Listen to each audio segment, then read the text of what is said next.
নমস্কার, আজ 27শে October 2025 GMm ডিস্ট্রিবিউটার্সের তরফ থেকে আমরা এসেছি মলয়পুর, তাই তো মলয়পুর সাধুর মোড়। তো এখানে সরাসরি আমরা কৃষক বন্ধুর কাছে চলে যাচ্ছি। উনি এবছর প্রথম আমাদের জ্যাকপট দিয়ে চাষ করেছেন। এখানে প্রচুর চাষ হচ্ছে, সবার কাছে ভিডিও করতে যাওয়ার সময় আমাদের নেই। খুব সকাল সকাল চলে এলাম।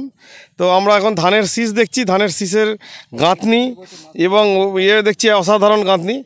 এটা জ্যাকপট দেওয়া ধান আর এটা জ্যাকপট ছাড়া ধান, দুটো ধানের যে কালার এবং ধানের যে শীষের পার্থক্য এটা পরিষ্কার দেখা যাচ্ছে। তো আমরা সরাসরি কৃষক বন্ধুর কাছে চলে যাচ্ছি।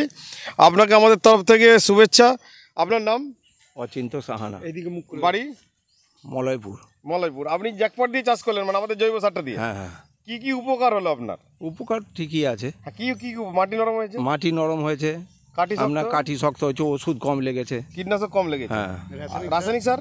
রাসায়নিক সারও কম দিয়েছি। আচ্ছা, আপনার এই যে ধানের যে শীষটা হাত দিয়ে কীরকম বুঝছেন, সেটা তো ক্যামেরায় মানুষকে বোঝাতে পারবো না। ধানের শীষ তো খুবই ভালো, না ভারী কেমন আছে? ভারী ওয়েট আছে, গান্ধী গান্ধী ঘন, গান্ধী ঘন আছে, হ্যাঁ। মানে এটা পরিষ্কার বোঝা যাচ্ছে, তাই তো? এই এই জমি এই ধানই অন্য জমিতে চাষ করেছেন? হ্যাঁ। প্রত্যেকটা শীষের যে মাগ দেখুন না, শীষে হাত দিচ্ছেন, শীষের লেন্থটা একবার হাতে ফেলুন তো, মানে কতটা লম্বা শীষটা। আচ্ছা, এই জমির পাশাপাশি জমি একটা ফেলুন, এর ওয়েটটাও তো কম, গান্ধীও কম। লম্বাইটা এটা বেশি, কিন্তু গান্ধীও বেশি। লম্বাইটা ভাড়ের বলে নিশ্চয় মাছ বড়,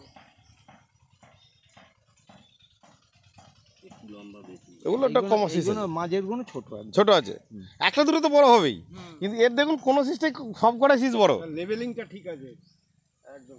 গান্ধীটার পার্থক্য বোঝা যাচ্ছে। এবং এখানে ধানের হাত দিয়ে একটু নাড়িয়ে দেখুন ওয়েটটা কেমন, ওয়েট কেমন? ওয়েট ভালো আছে, ওয়েট ভালো আছে, একদম নিরেট ওয়েট যাকে বলি আমরা। এবং ধানের যে শেষ ধানটা পর্যন্ত দেখুন চাল কাটছে, আগ্রা চিটে নেই, আগ্রা চিটে কম, বোঝা যাচ্ছে। যাক, ধন্যবাদ আপনাকে। আরও আলু চাষ করলে আরও ভালো বোঝা যাবে, যেহেতু আপনি গোবর অলরেডি দেন। এই অসুবিধা যোগ ধরে গেছে গো। হ্যাঁ, যোগ ধরেছে আপনার। অসাধারণ ধানের শীষ, সকলকে ধন্যবাদ। একদম ধনধান্যে পুষ্পে ভরা আমাদের এই বসুন্ধরা। আজকে আমরা 27শে অক্টোবর 2025 আমরা চলে এসেছি গোতান বরাবর এই মাঠ, এবং ধানের অসাধারণ বাঁক, ধানের যে বাঁক এটা দেখে আমরা খুব খুশি হয়েছি একদম।